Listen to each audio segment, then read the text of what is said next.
Las noticias del día con César Vidal y María Durán.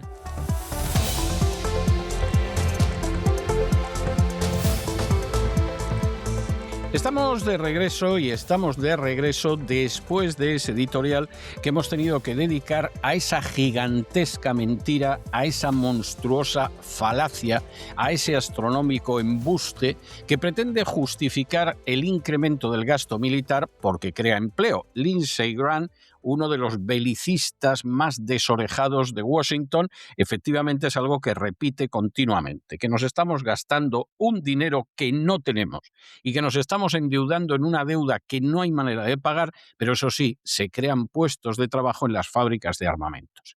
Esta es una gran mentira. Por supuesto que la fabricación de armamentos crea puestos de trabajo, pero es que por cada 1.000 millones de dólares o 1.000 millones de euros en el caso europeo, que se gastan en esa fabricación de armamento, con dinero público, por supuesto, el número de empleos en el caso de la sanidad es prácticamente del triple.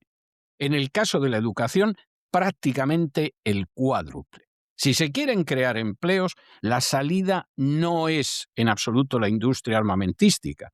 Sería ocuparse de necesidades reales de la población de cualquier país, como es la sanidad y como es la educación. Y por el contrario, precisamente para llenar las arcas de los fabricantes de muerte y de sangre, esas necesidades en educación, en sanidad, en pensiones, en infraestructuras, no son cubiertas para los ciudadanos, que por supuesto son los que costean los inmensos negocios de la industria armamentística. Esto no vayan ustedes a creer que es demagogia ni cosa parecida. El propio Donald Trump hace muy pocos días comentaba que con el coste que tiene la guerra de Irán, pues que no vamos a poder seguir financiando el Medicare y el Medicaid. ¿Y eso qué significa? Eso significa que la población más desfavorecida en Estados Unidos se quedaría sin sanidad, los que cubre el Medicaid, que son millones de americanos, y que la población que tiene más de 65 años, la tercera edad, los ancianos, como ustedes quieran llamarlos, también se quedarían sin sanidad en un momento especialmente delicado de sus vidas. ¿Por qué? Pues porque ese dinero hay que emplearlo en guerras innecesarias como la de Irán, pero que eso sí, llenan los bolsillos precisamente de la gente del complejo militar industrial. Y esta es una verdad. Intentar justificar la inmensa inmoralidad de la industria armamentística con que crea empleos ya dice mucho de la altura moral de los que utilizan ese argumento. Pero es que, para colmo, ese argumento es total, absoluta y radicalmente falso. Si lo que se pretende es crear empleos, evidentemente la sanidad, la educación, las infraestructuras producen muchísimos más empleos. Es verdad, no llenan los bolsillos de los fabricantes de muerte. De eso hablábamos en nuestro editorial de hoy, pero llega el momento de entrar en nuestro boletín de noticias y, como siempre, empezamos con el segmento de España y sigue en el Tribunal Supremo el caso Mascarillas, que se persigue contra el antiguo ministro y mano derecha de Pedro Sánchez, José Luis Ábalos, contra el asesor Koldo García y contra el empresario Víctor de Aldama por supuestas irregularidades en contratos públicos durante la crisis del coronavirus. Bueno, este lunes evidentemente ha vuelto a confirmarse lo que sabemos hace años, y es que se colocó a Jessica, que tenía una relación erótico-afectiva con José Luis Ábalos, con el ministro, en el aparato del Estado. Aquí, por supuesto, han aparecido desde antiguos responsables de empresas públicas que, bueno, no estaban para ver si aquello se podía aceptar, como empresarios que alquilaron un chalet en Andalucía, como personas que estaban relacionadas con ramas de la investigación, etcétera, etcétera. Y, desde luego, no hay manera de negar que la contratación de Jessica Rodríguez fue lo que vulgarmente se define como una alcaldada. Es decir, esto se llevó adelante y se llevó adelante sin el menor respeto por la legalidad. Como también parece bastante obvio que las relaciones entre empresarios y Ábalos y su entorno, pues en muchísimas ocasiones tampoco discurrían exactamente por el entorno de la legalidad, no de la estricta y rigurosa legalidad, no, de la legalidad más que a secas. Y en fin, en cualquiera de los casos, el gobierno de Sánchez dice que va a revisar las irregularidades que puedan producirse en el futuro, pero de momento aquí la situación es obvia. Aquí es una situación feudal. Y es una situación feudal porque en buena medida España nunca ha dejado de ser un país feudal, nunca.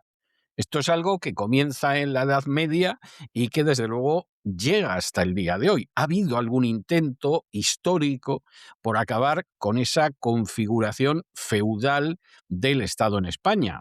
La Segunda República tenía esa voluntad, ¿no? La Segunda República acabó como el Rosario de la Aurora, porque los que pretendían acabar con el feudalismo pretendían implantar diversas utopías, la cual más aterradora, y los que querían seguir viviendo el feudalismo no estaban dispuestos a tolerar el fin de un sistema del que llevaban beneficiándose siglos. Esa es la realidad. Pero la constitución del poder en España sigue siendo una constitución absolutamente feudal, en la que el señor feudal, nombrado por el que está arriba, evidentemente comparte beneficios y lo hace ofendiendo la legalidad y la justicia que se supone que tendría que implantar. Y el que no haya visto esto, pues es que no, realmente no se ha enterado de lo que es la historia de España. Se sigue creyendo los mitos de unos y de otros y no se enfrenta con la realidad. Examinamos estas y otras noticias que les afectan y les afectan de lleno de la mano de María Durán. María, muy buenas noches.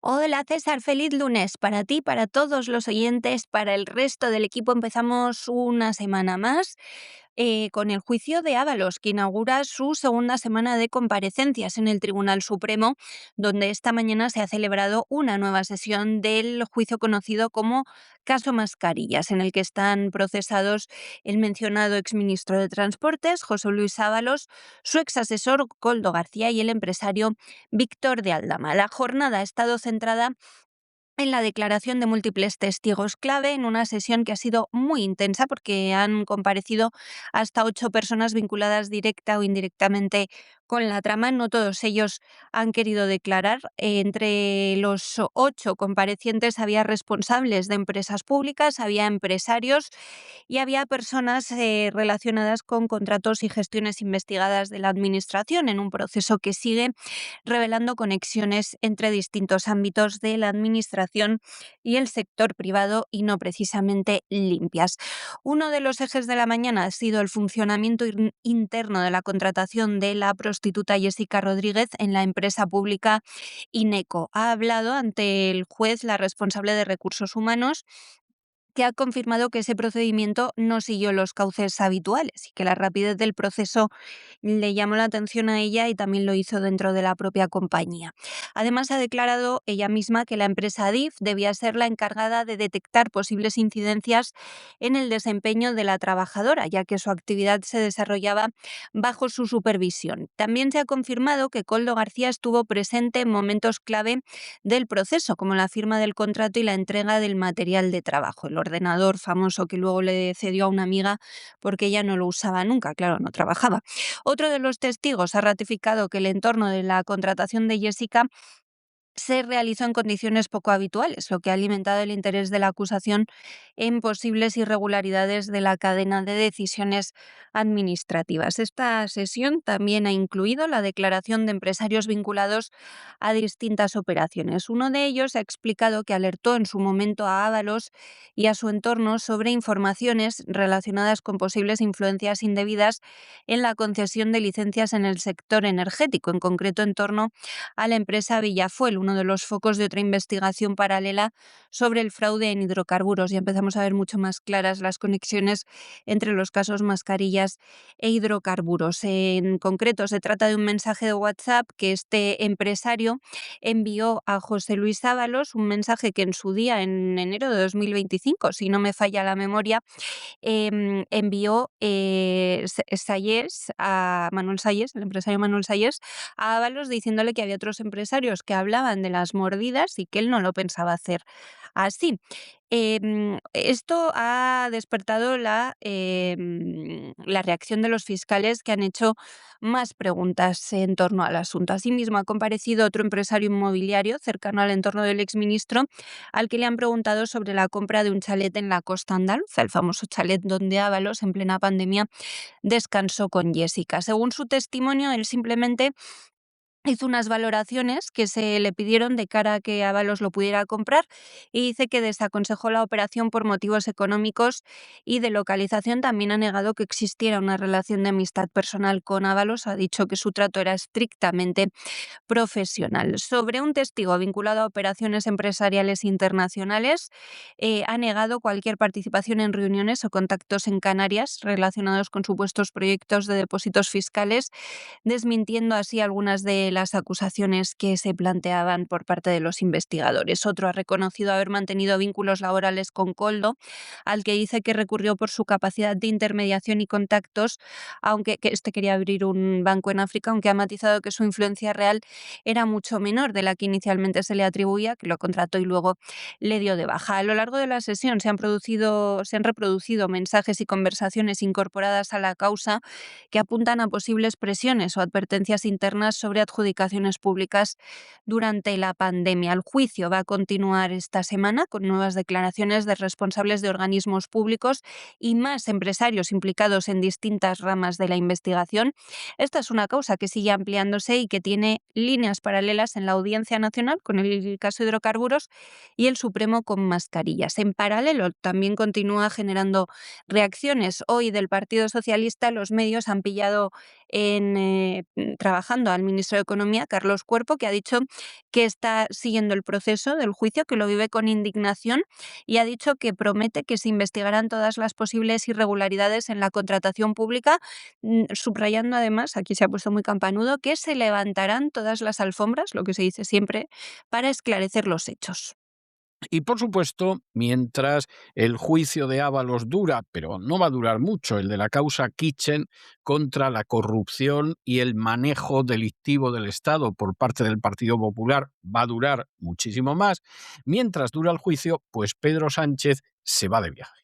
Y se va de viaje, además, de una manera que le permite no solamente eludir el estar expuesto a la censura pública, sino además tapar el proceso de Ábalos, en cierta medida al menos, con posibles éxitos en el terreno internacional. Por ejemplo, está en el cuarto viaje a China.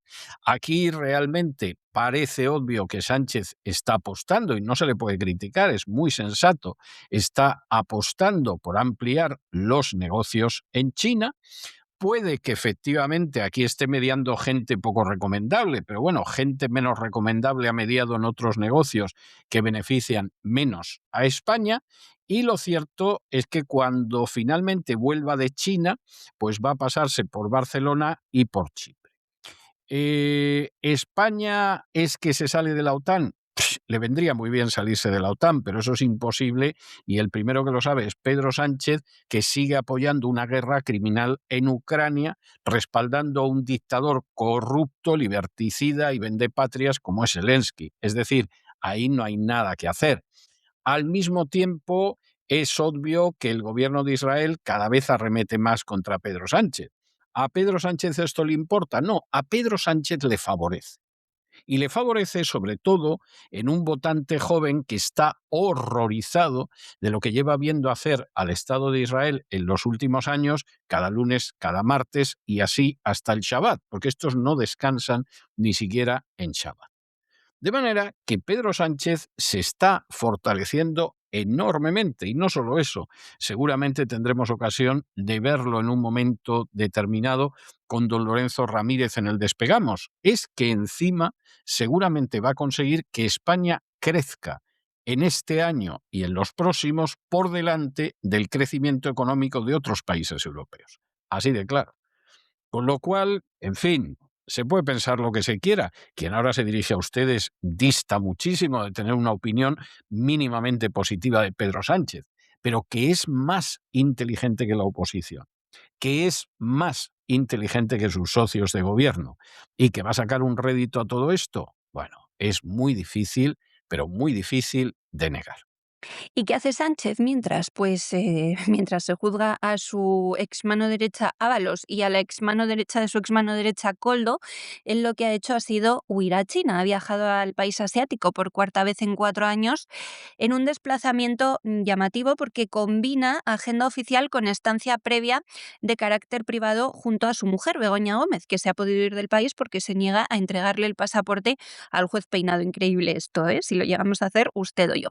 El viaje coincide con un momento político muy delicado para él, marcado por ese proceso judicial a José Luis Ábalos, lo que ha alimentado críticas de la oposición sobre la oportunidad y el momento del desplazamiento, porque no se lo pierdan. Después va a viajar también a Barcelona a reunirse con líderes socialistas de todo el mundo y después a Chipre. Bueno, más allá de la coyuntura interna en España, la visita lo que también refleja es otro movimiento de calado, que es el progresivo acercamiento de España a China en el plano geopolítico, básicamente porque no nos queda otra.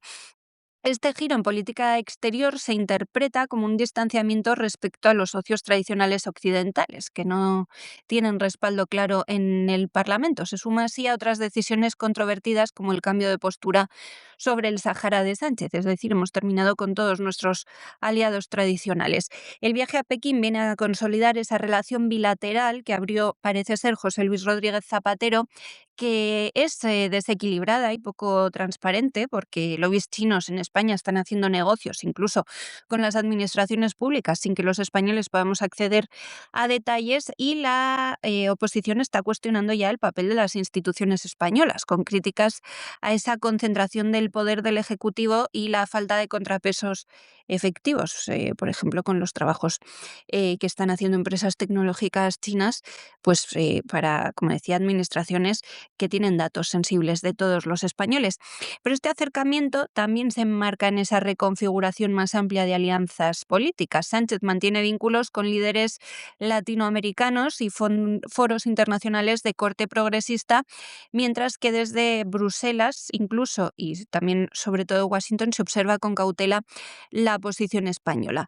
Este cambio contrasta con la tradición del PSOE en política exterior, que ha estado siempre muy anclada a la OTAN y al eje europeo, y sin embargo, Sánchez se ve obligado a explorar nuevas relaciones porque la competencia entre potencias cada vez es mayor, igual que mayor es cada vez también el aislamiento de Estados Unidos e Israel, con los que nos llevamos oficialmente mal. Hoy ha anunciado Netanyahu que se están planteando romper relaciones con España, al menos mientras gobierne Pedro Sánchez. ¿Qué ha hecho Sánchez? Pues pasar el fin de semana de paseo con Begoña Gómez. Han estado visitando las principales calles de Pekín y hoy ha estado visitando empresas tecnológicas chinas, cosa muy curiosa. Se ha hecho fotos probando coches, probando móviles de tecnología china, algo que está machacando a los productores europeos. Así que, como digo, cambio de alianzas de España con sus socios tradicionales, acercamiento cada vez más intenso con China, porque Pedro Sánchez ha roto prácticamente todos los otros lazos. Y siguen apareciendo noticias sobre el rescate de Air Europa, algo verdaderamente escandaloso, que pasa por algunas de esas alcantarillas del Partido Socialista, como las que transita continuamente Rodríguez Zapatero, y que pasa incluso por la propia familia de Sánchez. ¿Y qué es lo nuevo? Bueno, pues muy sencillo, que utilizaron a la hora de entregar 475 millones de euros, ni más ni menos, absolutamente injustificados a Air Europa, por un trámite que vienen utilizando hasta los ayuntamientos más modestos para apoderarse del dinero público y repartirlo a su capricho desde hace décadas en España. En España, por ejemplo, existe una ley de contratos públicos que obliga determinados contratos a someterlos a un examen, pero a partir de cierta cantidad. Y entonces las cantidades que hay por debajo no tienen por qué examinarse y se entregan a los amiguetes. Aquí Cataluña siempre ha sido el ejemplo del latrocinio, el expolio y la corrupción. Y efectivamente los ayuntamientos catalanes, pues desde el principio se dedicaban a inventarse proyectos con los cuales daban dinero a los amiguetes y que no tenían que someterse a la ley de contratos del Estado porque eran proyectos por debajo de cierta cantidad. Y efectivamente el sistema permitió robar millones y millones y millones y más millones de euros a los ciudadanos españoles en general. Esto se fue extendiendo, porque evidentemente cuando de pronto alguien da con un sistema de robar el presupuesto tan bien estructurado, pues esto se va extendiendo. Vamos pensando siempre en cantidades que no nos obliguen a tener que notificar a un organismo de control y que no nos obliguen a limitar la forma en que sacamos dinero del presupuesto para dárselo a nuestra gente. ¿Qué pasa en el caso del rescate? Bueno, pues muy sencillo, que aquí los 475 millones destinados a Air Europa se dieron en dos préstamos que eran inferiores a 250 millones de euros y por lo tanto no hubo que notificar la operación a la Comisión Europea. Claro, aquí hay quien dice en estos momentos, bueno, pero la intencionalidad, sí, la intencionalidad seguramente es que eso no se supiera, que se pudiera dar centenares de millones a una empresa que no habría que haberle dado un céntimo, etcétera, etcétera, etcétera. Vale. Pero demostrar la intencionalidad no es fácil en términos judiciales. No es fácil. Y sobre todo no es fácil cuando esa intencionalidad no es expresa. Es decir, si efectivamente en un momento determinado consta de manera documental o consta de una manera testifical, pero muy reforzada, que se adoptó un determinado paso precisamente porque se pretendía eludir el control legal, bueno, pues a lo mejor eso se puede demostrar y ahí puede haber materia sancionable, pero eso es muy difícil.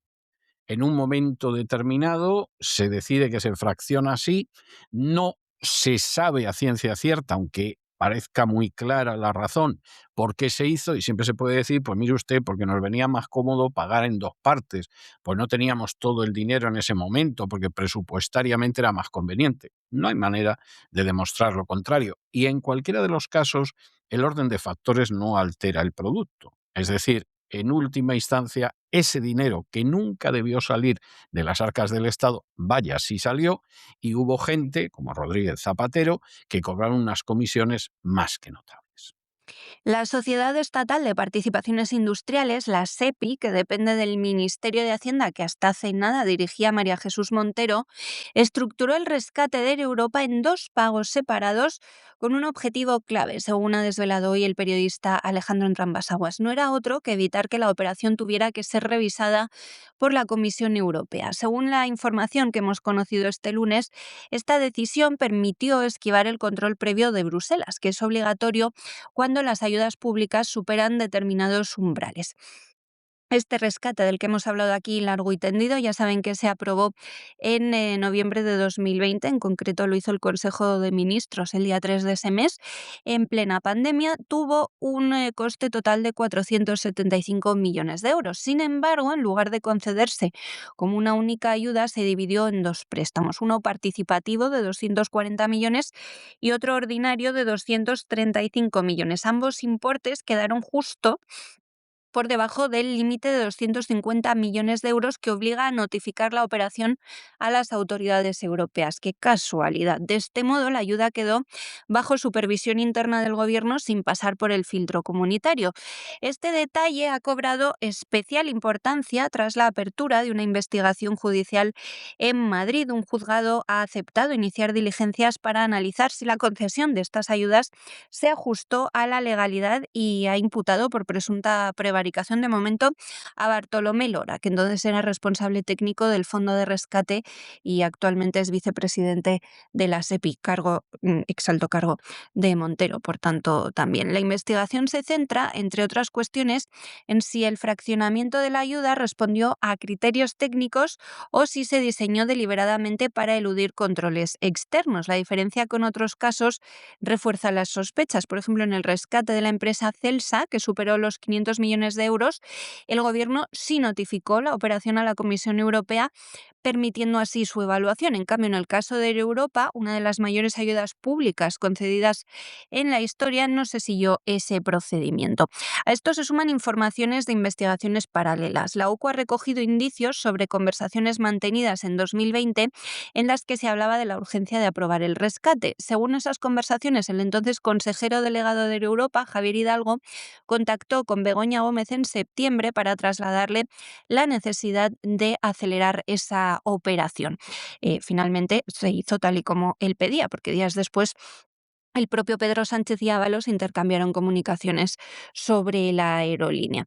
Ahora, lo que intenta esa investigación judicial es aclarar si esa fórmula fue una decisión técnica legítima, la de los dos préstamos, o una maniobra para sortear controles que habrían retrasado e incluso condicionado la concesión de esos fondos públicos. Y nos vamos a la información internacional con lo que ha sido este fin de semana el fracaso de las conversaciones de paz entre Estados Unidos y Irán. Que las conversaciones iban a fracasar es algo que nosotros ya les adelantamos, no porque fueran imposibles, no porque los iraníes pidieran la luna, sino porque efectivamente lobbies poderosísimos en Estados Unidos, empezando por el lobby sionista, no estaban dispuestos a que la guerra se acabe. ¿A quién enviaron? A Vance, que no pinta nada, que no sabe de esto nada, salvo que el contar lo mal que se pasa en la infancia en algún estado agrícola del norte de Estados Unidos te dé experiencia sobre Oriente Medio, que personalmente quien ahora se dirige a ustedes lo duda mucho. El resto, los agentes israelíes de siempre, Witkoff, por supuesto Jared Kushner, etcétera, etcétera. Con un Vance que, como no tenía ni idea de lo que tenía entre manos, durante el encuentro con los iraníes, aparte de que nadie iba preparado en la delegación americana, los iraníes iban preparadísimos, no paraba de hacer llamadas a la Casa Blanca a ver qué decía, e incluso hizo alguna llamada a Netanyahu para ver qué decía, lo cual es escandaloso. La política exterior de Estados Unidos, supuestamente la primera potencia mundial, en manos del sionismo. Estados Unidos ahora mismo es una colonia del sionismo. Y el que no quiera ver esto, peor para él, pero esa es la realidad. Para desgracia del pueblo americano. Claro, las conversaciones fracasan, no podía ser de otra manera. Luego, por supuesto, llamando otra vez al jefe Netanyahu para decirle lo que sucedía. Consecuencias. Cuando hay que salir en la rueda de prensa, bueno, pues Vance tenía una cara que daba pena verle y Jared Kushner le costaba contener la sonrisa de la alegría que tenía porque finalmente las conversaciones habían fracasado. En medio de toda esta situación, ¿qué hace Donald Trump? Pues el ridículo, que parece ser que es lo último que le gusta hacer a Donald Trump. Y entonces, después de decir que había que abrir el estrecho de Hormuz, que los aliados europeos no habían estado a la altura por no ayudarle a abrir el estrecho de Hormuz, dice que ahora coge él y cierra el estrecho de Hormuz. Esto es algo delirante. Esto es algo absolutamente delirante. Luego ya en el colmo, encima este fin de semana, difusión de láminas de inteligencia artificial de Donald Trump como si fuera Jesucristo. Es decir, parece que de alguna manera las tendencias mesiánicas en los últimos tiempos y dado el fracaso de la guerra de Irán se están verdaderamente agudizando en el caso de Donald Trump, que encima ha arremetido contra el Papa. Vamos a ver, el Papa puede tener muchas cosas que son censurables, pero no parece que lo propio de un presidente de los Estados Unidos sea ni halagarlo, como en su día se hizo con el Papa Francisco, ni arremeter contra este que no está de acuerdo con la guerra. Es decir, es algo que no tiene mucho sentido, pero que además es una torpeza, porque hay un sector ciertamente quizá no decisivo, pero notablemente importante de los votantes de Donald Trump que son católicos y que además votaron a Donald Trump porque se suponía que Donald Trump iba a desarrollar una política de apoyo de la vida, de la familia, etcétera, etcétera. Sobre todo el sector católico iba más en esa dirección. Hay otros sectores que iban más en el sentido de que se acabaron las guerras en el exterior. Bueno, a los que votaron a Donald Trump porque iba a acabar con las guerras en el exterior y están indignados en estos momentos, hombre, no les sumes además otro sector que te votaron fundamentalmente por la posición moral que supuestamente ibas a tener. O sea, esto es un disparate.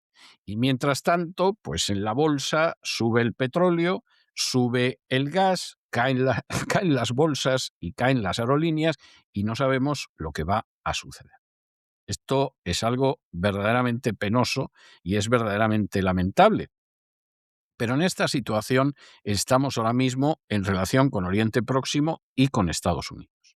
Y de verdad que hay días en que uno se va a la cama por la noche o se levanta muy tempranito por la mañana, de madrugada, teniendo la sensación de que este país, que sigue siendo la primera potencia mundial, aunque eso sí, totalmente sometida a lo que quiera el sionismo internacional, pues es un país que camina como pollo sin cabeza, porque las decisiones finalmente no se toman en este país, sino a miles y miles de kilómetros de distancia, y esas decisiones no buscan ni de lejos el beneficio del pueblo americano, la defensa de los intereses de los Estados Unidos de América, sino satisfacer las ambiciones imperiales del Estado de Israel. Y esa es la tristísima realidad.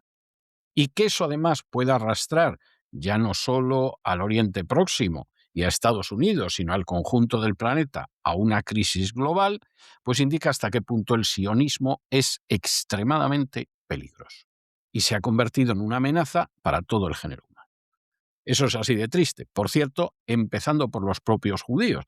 Cada vez hay más voces de judíos protestando por el papel del sionismo, porque se identifique el sionismo con el judaísmo o porque además se asuma que quien critica el sionismo es un antisemita. Y tienen razones para hacerlo. Porque el daño que ha hecho a la imagen de los judíos en todo el mundo el sionismo es que verdaderamente no se lo ha hecho ninguna ideología a lo largo de la historia. El presidente de Estados Unidos, Donald Trump, anunció anoche, en Estados Unidos, en España, era un poquito más tarde, el cierre del estrecho de Hormuz a partir de este lunes. Es una nueva escalada de tensión con Irán que por el momento no va a romper, confiamos en ello, así lo han dicho ambas partes, el alto el fuego alcanzado días antes. Según explicaba Trump, esta medida ya está teniendo efectos inmediatos y hay numerosos barcos que se dirigen a Estados Unidos para abastecerse de petróleo ante el temor a interrupciones en una de las rutas energéticas más importantes del mundo. Trump ha defendido que la presión internacional está aumentando sobre Teherán y asegura que varios países tratan de impedir que Irán exporte crudo, aunque no ha especificado cuáles. En este contexto afirmaba también que el régimen iraní atraviesa una situación complicada y que se podría haber obligado a negociar, aunque ha lanzado unos mensajes un poco contradictorios. Por un lado ha dicho que está convencido de que Irán volverá a la mesa de diálogo. Ya saben que ayer anunció Vance que no habían llegado a acuerdos. Por otro, restaba importancia a esa posibilidad. Decía que no le importaba si finalmente no hay nuevas negociaciones, que era problema de Irán. En cualquier caso, insistía en que Estados Unidos no va a permitir que Irán desarrolle armas nucleares. Este parece ser que fue el quid de la cuestión, lo que impidió llegar a ningún tipo de acuerdo. En paralelo, volvía a criticar duramente a sus aliados de la OTAN. Decía que aquí hay una grave falta de apoyo pese al elevado gasto de Washington en la alianza y lo más llamativo de hoy es que ha cargado contra el Papa León, al que ha acusado de debilidad en materia de seguridad y política internacional, especialmente por su oposición a los distintos conflictos armados. Ha dicho que al Papa le gusta el crimen, cuando el Papa lo que ha dicho es todo lo contrario, que pedía por favor oración para que cesen las hostilidades y la guerra. En fin, la situación en Oriente Medio que sigue deteriorándose. Irán advierte de que si ve amenazada la seguridad de sus puertos, no va a garantizar la de ningún otro puerto en la región, elevando así el riesgo de escalada. Las conversaciones, como decía al inicio, entre Washington y Teherán no se han roto definitivamente, pero están en punto muerto. Las consecuencias económicas ya las estamos notando hoy. El precio del petróleo se ha disparado por encima de los $100 por barril y el gas natural también ha registrado fuertes subidas en Europa. Ya hay organismos internacionales que advierten de que esto va a tener un impacto global muy severo en el aumento de la pobreza, que va a afectar a millones de personas. Y sobre las negociaciones, pues ya les decía, el vicepresidente de Estados Unidos, J.D. Vance, protagonizaba este domingo una rueda de prensa en la que anunciaba que el intento de relanzar las negociaciones había sido fallido, que había terminado en nuevo punto muerto. Tras 21 horas de conversaciones indirectas, las partes no lograron salvar sus diferencias en cuestiones claves, sobre todo en las nucleares, lo que evidencia de nuevo la fragilidad de ese alto el fuego. Y nos vamos de los Estados Unidos y de Irán a Hungría, donde finalmente el globalista Magyar se ha impuesto en las elecciones a Viktor Orbán. ¿Cómo serán las cosas que Orbán se apresuró inmediatamente a reconocer la derrota y a anunciar su paso a la oposición después de que efectivamente había habido anuncios de que en caso de que Orbán ganara las elecciones le iban a organizar un golpe de Estado como el del Maidán de 2014 en Ucrania y que se atuviera a las consecuencias? Bueno, pues esta es la situación y esto efectivamente va a cambiar mucho las cosas. De entrada, Hungría, que se había convertido, a pesar de que, bueno, son 8 o 9 millones de habitantes nada más, en un país muy importante dentro de la Unión Europea y del mundo, pues va a pasar a ser cero pelotero. Entre otras cosas, porque a partir de ahora lo único que va a hacer va a ser someterse a la Comisión Europea, perder la relevancia que tenía y además alinearse totalmente con la OTAN. Se acabó el ser la nota de sensatez en la guerra de Ucrania. Eso se acabó. Hungría ya solo le queda recibir escupitajos y bofetadas. Es verdad que Orbán cometió errores, por ejemplo, alinearse muchísimo con Netanyahu precisamente en un momento en que hay que separarse de Netanyahu porque es veneno en taquilla, porque es la peste política. Pero bueno, no crean ustedes que Magyar ahí va a ser distinto. Magyar, si acaso, procurará ser menos ostentoso, pero se va a someter al sionismo exactamente igual, no lo duden. Y el problema no solamente es que efectivamente Magyar se va a someter a eso, sino a todo lo que le digan en la agenda globalista. Luego habrá quien diga, bueno, es un conservador, es de derechas, sí, como Feijóo en España, que da lo mismo que gobierne la izquierda o la derecha, porque las dos son globalistas y han renunciado a la libertad, la independencia y la soberanía de sus naciones. Y eso es lo que va a pasar en Hungría. Es muy triste, pero esa es la realidad que va a haber. Pobres húngaros, y desde luego no nos sorprende que el hijo de Soros felicitara ayer a Magyar por su victoria, porque efectivamente si ha habido quien se ha empleado a fondo, aparte de la Unión Europea y en buena medida las administraciones sucesivas de Estados Unidos, quien se ha empleado realmente a fondo para tumbar a Orbán y someter a Hungría a la agenda globalista, ha sido Soros y su red de organizaciones. Tienen que estar encantados. Además, esta vez se han ahorrado dar un golpe de Estado como en 2014 en Ucrania en el Maidán.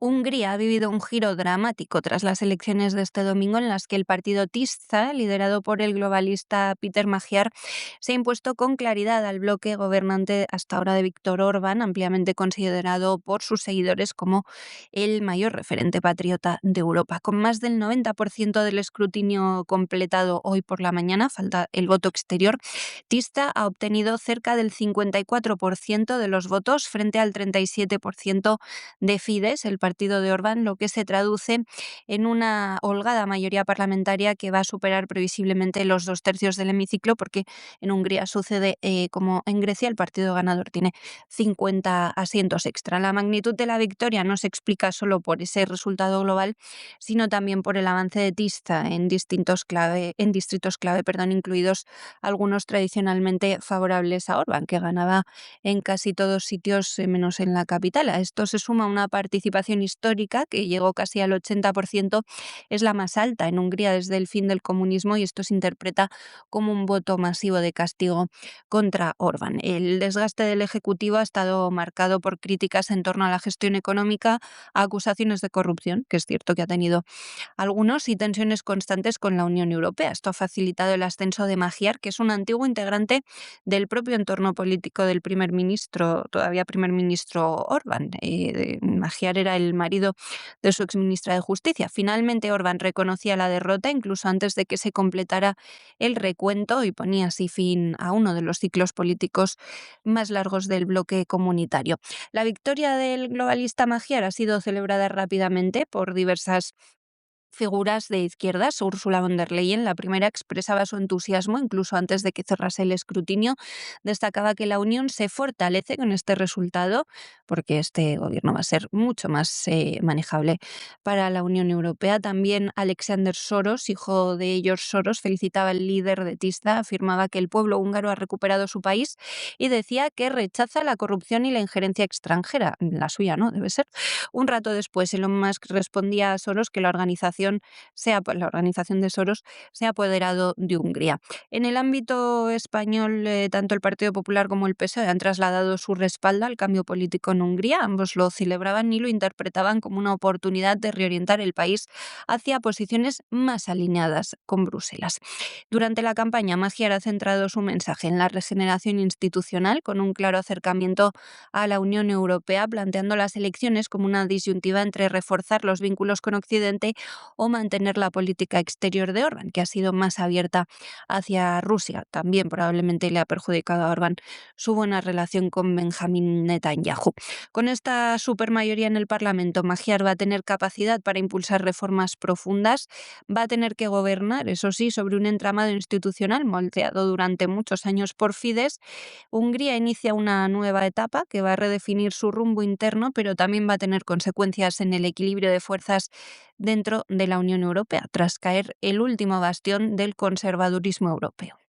Y vamos a concluir la parte internacional de nuestro boletín en Perú, porque en la primera vuelta finalmente se ha decidido quiénes pasarán a la segunda vuelta. Keiko Fujimori, que esto era algo que en principio ya les anunciábamos que iba a ser así, y después Rafael López Aliaga, un opusdeísta que juega la técnica, como ha pasado con otros en Ecuador y en otros países, de ser un defensor de la vida y la familia, pero de lo que es un defensor enorme es de la corrupción generalizada, y además haciendo negocios en su día con Soros, qué casualidad, y por supuesto en estos momentos con empresarios que estarán encantados de quedarse con la riqueza minera del Perú.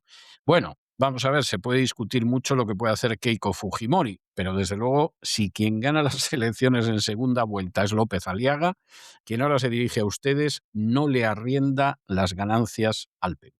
No se las arrienda en absoluto. Se teme que esto va a ser el suma y sigue de la corrupción, de los escándalos y de todo lo demás. López Aliaga, por supuesto, en un momento determinado, ayer decía que había fraude, porque López Aliaga es muy consciente de que o gana estas elecciones o lo va a tener muy difícil. Ha estado en una situación de cuarteles de invierno al frente de la alcaldía de Lima, donde no se puede decir que lo haya hecho bien, ni mucho menos, y evidentemente con 8 presidentes desde el año 2016, lo de Perú es tremendo. ¿Quién va a ganar? Es difícil de saber, porque diga lo que diga cualquiera, ayer sucedieron cosas absolutamente intolerables, como por ejemplo que no pudieran votar más de 60.000 personas, lo que ha obligado a ampliar la votación 24 horas. Y vamos a ver qué sale de la votación. Lo mismo López Aliaga queda descabalgado, no lo sabemos. Pero efectivamente la situación de Perú es una situación intolerable. Hay otro elemento, además, que es muy interesante. Perú no es una de las grandes potencias hispanoamericanas. No es Venezuela, no es Colombia, no es el Brasil, no es México. Pero, a pesar de ser, si se quiere, una nación de segundo nivel dentro de Hispanoamérica, un Perú bien administrado tiene los suficientes recursos materiales y humanos para ser un país donde se podría vivir muy bien. En ese sentido, tiene hasta paralelos con España. España no va a ser una potencia económica como Alemania, eso es indiscutible. Pero una España bien gestionada, bien administrada, sin corrupción, efectivamente podría ser un país donde las cosas funcionaran, pero muy bien. Y no es el caso. Y no es el caso por las castas privilegiadas que no están dispuestas a renunciar a controlar el machito. Y lo mismo sucede en Perú. Esa es la gran desgracia del Perú. Y además unas castas privilegiadas que siempre están ahí, que se van sucediendo y que tienen un desprecio absoluto por la inmensa mayoría de la población del Perú, que encima es una población indígena, cosa que no dicen, pero que es evidente. No dicen en público, porque en privado no te ocultan su desprecio hacia los que llaman cholos o hacia los que llaman indios, que a veces efectivamente son indígenas 100% puros y a veces son lo que denominan mestizos, que en un porcentaje muy elevado son indígenas, un porcentaje muy elevado de su composición racial. El desprecio hacia esas gentes por parte de las oligarquías peruanas es pavoroso. Y el hecho de que en algún momento haya algún presidente indígena o mestizo que ha llegado al poder no disminuye lo más mínimo la fuerza de este argumento. Y Perú está en una situación en la que desgraciadamente esas castas privilegiadas de siglos siguen teniendo un peso inmenso. Y efectivamente el daño que siguen causando al país es enorme. Y, en fin, del resultado de estas elecciones seguramente van a depender muchísimas cosas, y si no, al tiempo.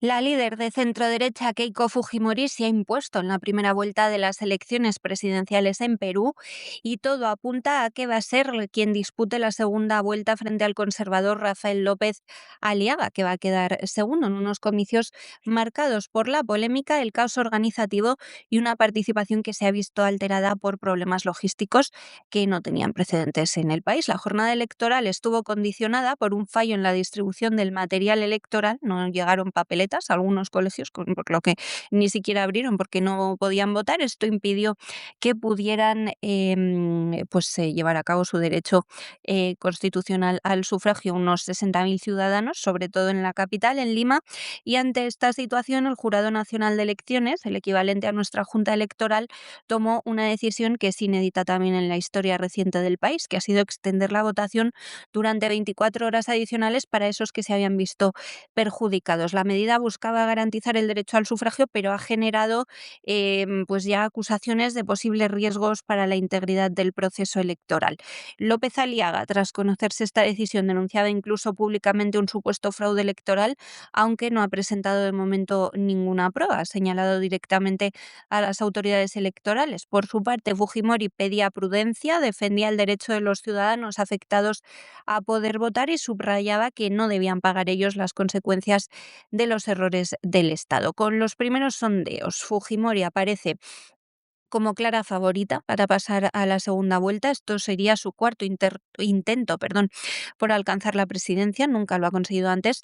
Tras conocerse estos datos, la candidata lanzaba un mensaje político contundente al afirmar que el enemigo es la izquierda, refiriéndose a que parece que principal competidor, López Aliaga, no es un enemigo para ella, sino algo así como un aliado. Destacaba además que, según los resultados preliminares, las fuerzas del espectro ideológico de izquierdas quedan fuera de la fase decisiva. La campaña ha estado marcada por una gran fragmentación política, se han presentado hasta 35 candidatos y ha habido episodios que reflejan la inestabilidad del sistema político peruano, entre ellos la ausencia durante la jornada electoral del candidato Ricardo Belmont, un empresario que reapareció después alegando problemas de salud, o la participación simbólica del líder de la izquierda radical, Vladimir Cerrón, que es prófugo de la justicia y se presentó mediante una figura de cartón con un audio, una cosa, pues como digo así, insólita. Todo esto se produce en un contexto de crisis institucional. Desde 2016, Perú ha tenido nada menos que 8 presidentes y ninguno ha conseguido completar su mandato, lo que refleja el momento de inestabilidad que ya se ha cronificado, que sigue condicionando su escenario político. En este marco, la segunda vuelta entre Fujimori y López Aliaga se presenta como un nuevo capítulo decisivo para el futuro del país, en medio de una fuerte polarización y desconfianza hacia las instituciones, pero representando por fin la posibilidad de terminar con esta década tan llena de turbulencias políticas y contar con un mandatario que pueda encontrarse al frente del país durante los próximos 4 años y terminar un mandato que genere estabilidad. Y hasta aquí hemos llegado con nuestro boletín de hoy. María, muchas gracias, muy buenas noches y hasta mañana, Dios mediante. Es todo por hoy, César. Os deseo una muy feliz noche a ti, a todos los oyentes y al equipo, por supuesto. Yo vuelvo mañana a esta misma hora. Será martes, muy pendientes del juicio que se sigue en el Tribunal Supremo. Hasta entonces. Y ustedes no se nos vayan, porque ya se dibuja sobre la línea del horizonte la silueta gallarda de don Lorenzo Ramírez, que con paso firme y decidido se dirige hacia el avión del Despegamos para darle el niquelado cotidiano a la geoeconomía. Eso sí, después de don Lorenzo Ramírez y el Despegamos, pues ya lo saben ustedes que nos vamos a cesarvidal.tv en abierto y que tenemos ese programa doble y sesión continua que dedicamos todos los lunes en La Voz a la cultura hispánica. Primero, don Lorenzo se quedará todavía un ratillo con nosotros para que hablemos en Así fue España, el segundo episodio, la segunda entrega que vamos a dedicar a Alfonso el Batallador, el ilustre rey de Aragón, el avance de la Reconquista en la zona oriental de la península ibérica. Y después nos iremos a la lengua española, que es el mayor legado que ha dejado España al acervo común de la humanidad, y ahí quien nos espera es doña Sagrario Fernández Prieto y sus palabras al aire para que hablemos y escribamos todavía mejor en español. De manera que no se vayan, que regresamos enseguida.